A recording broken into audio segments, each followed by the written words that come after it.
Whenever you play a game, there's always actions you perform that affect how you play. Whether you're countering and attacking, or hacking and performing takedowns, all of these actions share one thing in common.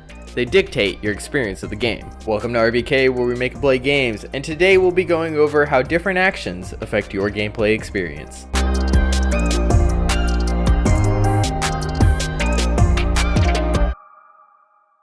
Now, one of the ways actions can affect your experience is using them to manage player engagement. An example of this would be Batman Arkham Knight by Rocksteady, which uses its combat to manage your attention and focus. Now, there's no existing term for this type of action, so I'll just make one up. Let's call this focus actions.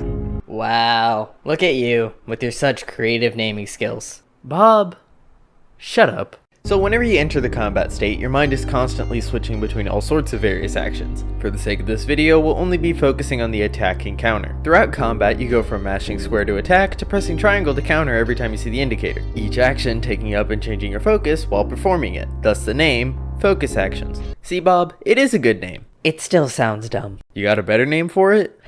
No. So switching between the two focus actions of countering and attacking creates a system where the player's attention is switching back and forth between these two actions. This way they are never focusing on one thing for too long, keeping them on the edge and switching their attention constantly in short bursts as to never linger on one action, which is vital for engagement since humans do tend to have very short attention spans. Not me, I have a great attention span. Oh, what's over here?